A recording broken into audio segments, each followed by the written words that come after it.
Hey guys, this is Tanner Invest here, and as you see in the title, I've finally decided on one of the ETH Treasury plays to add to my portfolio, and I did go with Sharplink Gaming, which is ticker symbol SBET, instead of, the couple videos I made on BMNR have performed really well, and I chose SBET for a couple reasons, and we're going to get into that and why. But please keep in mind, guys, that it doesn't matter. I mean, ultimately, SBET is helping BMNR, BMNR is helping SBET, and everyone, including BTBT and BTCS, they're all helping Ethereum. So at the end of the day, when you hear, Joseph Lubin talk about Tom Lee, it's always great things, and he's super excited because honestly, Tom Lee is a great marketer and he's a big bull in the community, and it's great to have him on your side on CNBC talking about Ethereum every single day. So, but there is a couple reasons lately as to why I've wanted to go with Sharplink Gaming. I mean, they were the original ETH Treasury, but other than that, I think the fact that Tom Lee at BitMine was kind of the biggest reason I was wanting to go that route, is because he is so good at marketing. But ultimately, Joseph Lubin, guys, is a fantastic person to have on your side as well.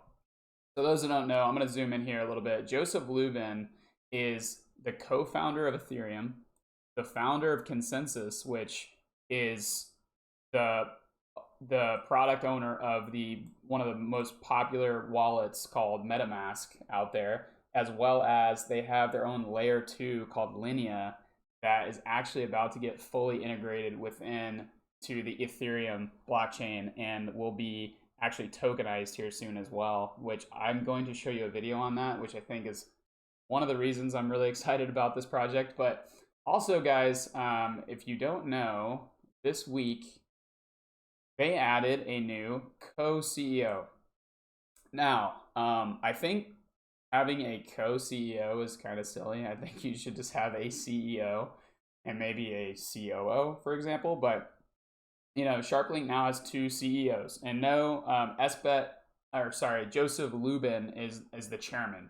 So now there is actually two, which I can show you really quickly.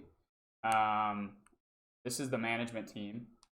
We have Joe Lubin, the chairman of the board.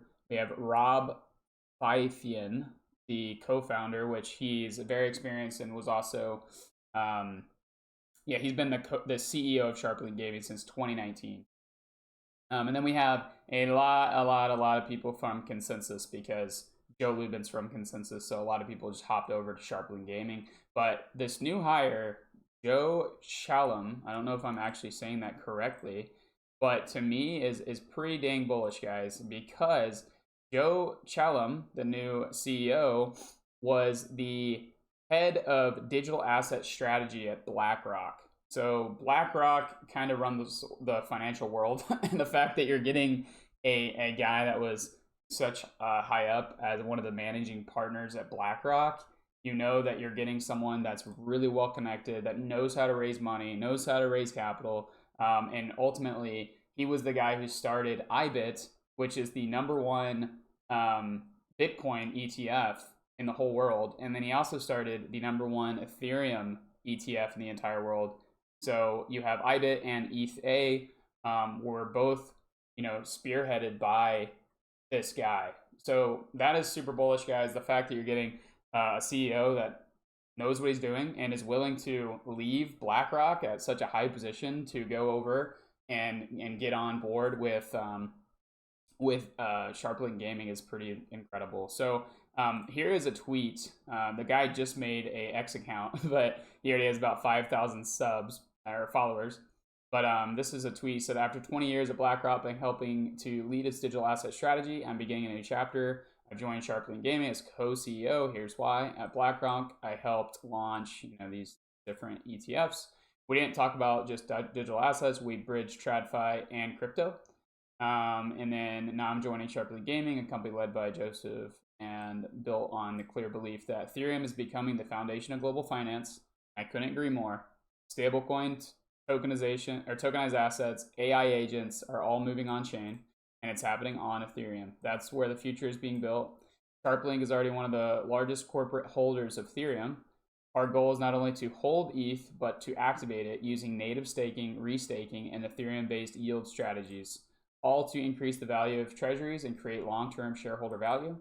And we're building a bridge between institutional capital and Ethereum, native yield packaged in a single public equity. The asset is ETH, the ticker is SBET, which is something that Sharplink says on a lot of their tweets. So he's just kind of, but this is bullish, guys. This is really, really, really exciting. And as you see, the reason I kind of hopped in this last week was because the treasury is actually out or underperformed the underlying asset pretty heavily. So we actually had a massive dip last week in Sharplink. We're actually down about 33%. And the mNAV is actually looking pretty juicy at the moment. So like I mentioned in my last video for BMNR, I do recommend following this guy, Risk on Bobby. And under here, let me show you his profile. Ricky at Risk on Bobby. He's great. He shows these awesome little charts here to show you the different ETH treasuries based on the current price, based on the enterprise value from their holdings, and based on the multiple NAV or the multiple NAV fully deployed based on the cash they're holding and the ETH that's purchasable with that cash based on today's pricing. So as you can see here, SBET fully deployed is looking at pretty good at 1.2, and the current mNAV is 1.9, which is still less than BMNR. Now BMNR, has been seen to get some sort of like a premium, and people are calling it like a Tom Lee premium. But let's be real, guys. Like the other Sharplink Gaming has the chairman is the co-founder of Ethereum, so he knows what the heck he's doing. I think that deserves even bigger of a premium, to be honest, and that's kind of why I'm betting on them.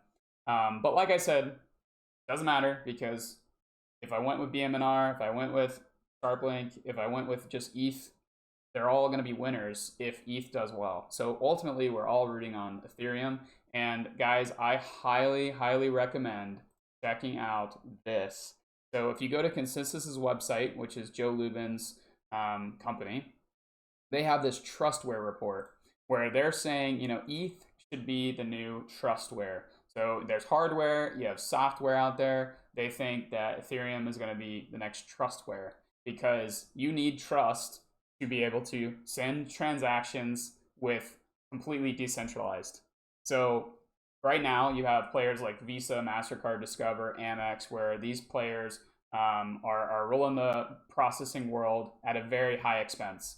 Ethereum, ultimately through stablecoins, is going to be able to lower that expense dramatically. So you'll see the adoption over time of stablecoins increase to the point where I think in the future you're going to be able to walk up with your phone that has your wallet on it, your crypto wallet, whether that's through your brokerage, natively through Robinhood, for example, or another way where you can go up to a card processor and tap your stablecoin right in front of a merchant, and be able to, at restaurants or going out shopping, and being able to use stablecoins to purchase the goods. So whether that's USDC, Tether, PayPal USD, there's all kinds of stablecoins. Heck, Amazon's going to be creating one. We have JP Morgan's going to be creating one. SoFi is going to be creating one. Robinhood are creating digital assets. Guys, I think Ethereum, there's so many reasons to be bullish, not only from the macro, the regulations behind the Trump administration, and loosening up a lot of these regulations around Bitcoin and different cryptocurrencies. So there's so many ways to be bullish on Ethereum, but this report really kind of explains everything. It's a really pretty report. There's a lot of words on it, yes, but what I really think is cool is that they actually show you right now 220 billion in high quality assets are going through Ethereum's network, and they show you, this is what Tom Lee talks about in his talks on CNBC, where he says Ethereum is the most used chain for stablecoins. So if you're high on stablecoins, you're high on Circle, which is, he mentions, is the ChatGPT moment of cryptocurrency, then you would have to believe that there should be a higher multiple placed on Ethereum. And you can see here, majority of stablecoins, majority of DeFi, and tokenized assets are all within Ethereum's chain. I mean, they're absolutely 10xing or about 11xing Solana right now. So super bullish there. And then we can see there's a couple other really cool things as well. He this report compares U.S. Treasuries to gold, to Bitcoin, to ETH. You can see their yield, their availability, their settlement time, and ETH just blows everyone out the water.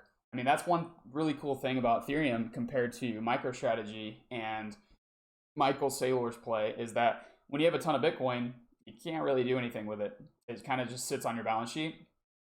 Ethereum, you can stake and restake your Ethereum. So you can produce actually operating income off the assets you hold. So that's going to be something really cool to see over time as, hey, this Ethereum, if Tom Lee, like BMNR, is hoping to have 5% of the total ETH supply and be staking it all at once, it's like how much ETH can they yield based off that stake? So really cool. And then there's some more data here where it talks about the TAM. Right now we are at 240 billion today, but we have a projected by the U.S. Treasury projects stablecoins to be adopted at 2 trillion by 2028. So we are only not even we're like 9x. We have a 9x potential in 3 years.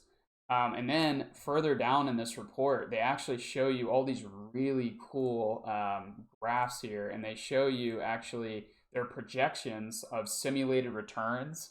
And so this is the 2028 simulation returns, where they have a percentage chance. They have a little bell curve here showing where they think the stock price will be, and their projections, the mean outcome is 15.8 thousand per ETH. This is in 3 years, guys. And right now we are at 3,800. So that is a big return in just 3 years if this pans out the way they think it will. And then this is the 1 year estimated returns with a mean outcome of 4.9 thousand base case. And so that's pretty bullish. Now, keep in mind, guys, the people that are coming up with these reports are clearly like the most bullish people on Ethereum in the entire world. So you can't take everything that they're kind of talking about to heart. But other than that, guys, I did want to go over a couple of X things that I want you guys, if you guys are interested in Ethereum, if you're interested in these Bitcoin treasuries or Ethereum treasuries, we have to know like where I find my research, because I'm getting a lot of comments asking me questions. I would highly recommend on X to follow this channel. It's a group called SBET BMNR BTBT Treasury Co. here for Ethereum treasuries. Highly recommend this. We have people like mostly this guy Max, but there's a lot more that contribute. But talking about the CEO change, talking about the current overnight pricing of the ETH treasuries, and so much more. Highly recommend that. And then Ricky, this guy Ricky, like I said earlier, definitely recommend checking him out as well. Now, there's a couple of videos I just want to run through because Joseph Lubin, obviously, like I said, he's super bullish on Ethereum more than anybody. But he was asked, why SBET is attractive, today, and listen to his response. Let me mute myself first. Decentralization, and if you trust that we're going to keep adding more Ether concentration to every fully diluted share that you own, and that we're going to do that with the best professional financial engineers and strategists in the ecosystem, then SBET should be pretty attractive. Right. So yeah, I mean, they just hired the head of strategy for BlackRock. So why would you not think that if they have the best professionals behind the strategy and they're trying to basically have the most Ethereum per share, then over time, you should think, if you're bullish Ethereum, you should think that Sharplink is also a pretty attractive bet as well. And so there's also one more thing. This is something a little extra, guys. I'm not sure if you guys are familiar with the way layer 1s and layer 2s work, but here is something I found extremely cool and something just to keep in the back of your mind over the next few weeks. Oops. The next element, and so we're going to do this over and over with lots of different protocols and lots of positive feedback loops. The next major shoe to drop will be around the Linea TGE. So we're going to change the game at layer 2 we're going to announce very soon that Linea is 100% compatible with Ethereum in terms of the programs that run on layer 1 and layer 2. I can use the exact same tools and the exact same code to deploy. All of the execution clients in the Ethereum ecosystem sync with Linea. It's not true of any of the other layer 2s, so we're really the only one. And we're going to pledge to be perfectly aligned with the Ethereum technology and Ethereum layer 1. We are going to be very good for the All right, so at the end there, he just says that it's going to be very good for the economics of Ethereum. So that means, guys, I don't know if you guys follow what layer 1s and layer 2s are, but Linea is going to be created by Consensys and is going to be a layer 2 that is going to sit on top of the layer 1 network but be fully compatible with Ethereum protocol, which means all the developers that are developing within the Ethereum ecosystem will be able to hop into their layer 2 without really needing to learn anything. So like if you're in Solana, you need to learn Ethereum and the Solana protocols, but within Ethereum, within using Linea, you would not need to do that. And so layer 2s essentially are just helping, make the network faster and cheaper to be able to basically bundle up transactions and then send them all at once. That's something called a roll-up. So I don't want to get too much into the weeds, but I highly recommend watching this video. This video here by Milk Road and this interview, it's 59 minutes. You can put the speed up a little higher, but I highly recommend watching this video. And then there's also, if you're really interested in looking at the layer 2 and understanding exactly what it is, because it actually has a different type of roll-up process, which is called a type 2 zero knowledge Ethereum virtual machine. So it's a zkEVM, where basically instead of the optimistic rollups, which is Optimism and Arbitrum are run off of, it's actually on a different type of protocol that uses more like cryptographic records to submit ETH to for final validation. So this video here is actually really good. I mean, this one I'm not gonna lie, is a little bit more boring, but it does dive deeper into what that all exactly means and what kind of layer 2 network that they have going here. So one other thing, guys, the final reason as to why I kind of chose SBET is I am pretty happy with the way they've been way more transparent. BMNR, it's actually really hard based on their SEC filings of how much dilution is going on. They're just mentioning that, hey, they're acquiring more Ethereum. They're telling us exactly how much ETH they're acquiring, but they're not telling us how much, like when the dilution occurred. And so when you go to, let's just go to Sharplink's either their website, which I just showed you here, where they talk about, oh yeah, let's just click into this little read press release. See, they get really into the detail about how much holdings they have. So these are by dates. You can see how much holdings they have, but also the ending balance, the ETH concentration, and the shares issued at the money. So this is really important. And BMNR has not been showing how much shares they're producing at the money. And so there was a tweet in my last BMNR video that I showed you from Sharplink where I feel like they were kind of coming at BMNR a little bit, saying that, we actually, when we buy ETH, we don't also tell you how much we buy. We also tell you how much we dilute, which is very important. So I think that's it today, guys. Appreciate you guys watching, and I hope to stay updated on this. And then good luck to everybody out there. There's a big earnings week coming up. SoFi, Robinhood, Microsoft, Meta. We have some big earnings. So good luck, everybody out there. Enjoy.